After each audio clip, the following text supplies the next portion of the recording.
Welcome to Business Concern. The topic: to be effective, the planning process must be a constant.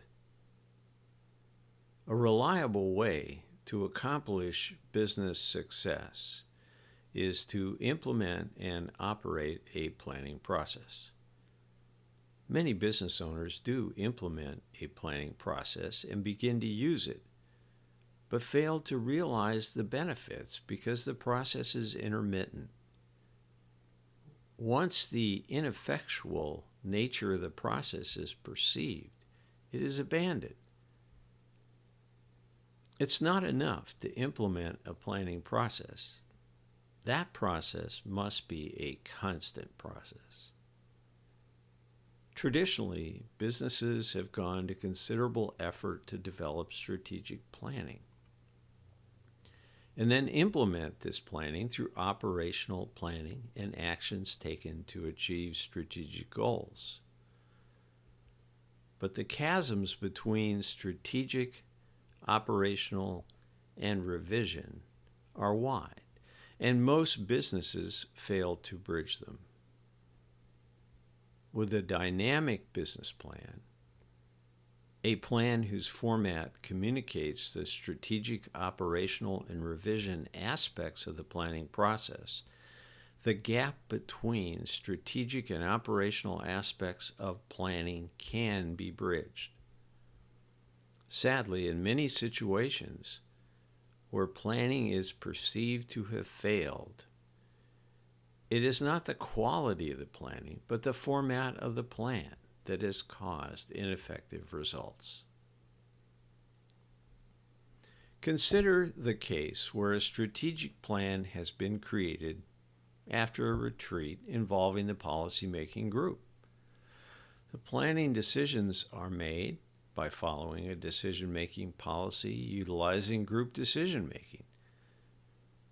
The culture of the business mandates that when a decision is to be made, there is a group involving those with expertise, those with experience, those who will be asked to perform, and those who own. And we will assume that this best practices decision-making is used for all planning decisions made, including those of operation and review.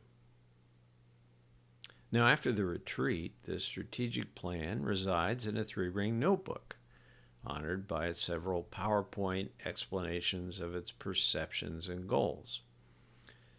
The operations group is presented with the PowerPoint and reviews the strategic plan notebook, then formulating actions to meet the goals. After actions are taken, the results are monitored. Yet, this ostensibly excellent planning process is doomed. There are vital communication links that will not be made, and the plan will not be effective over a period of time. It will be abandoned. In this case, there are the following communication links: from the strategic group that set the goals to the operation groups who determine how to accomplish the goals. Results of actions taken to an audit group that monitors and documents those results. And back to the strategic group for a revision of the goals. These are 3 critical communication links that must work for planning to be continual. While we have all the elements of an excellent planning process, the process does not work because the communication links will not be made.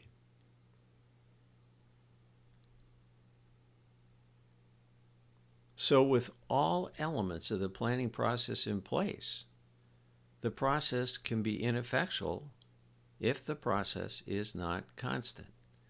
If the policy group does not see the results of the actions taken to meet goals, or if the production personnel do not know what goals are in place, the process will not be continually revised, with the revisions communicated to all elements of the planning process. When the process is ineffective, it will be abandoned instead of corrected. With a dynamic plan format, the plan goals, actions, results, and revisions are communicated to all elements of the planning process. My name is Rick Rebusel. I'm Principal Consultant of Business Transition Consulting. Thanks for watching and listening.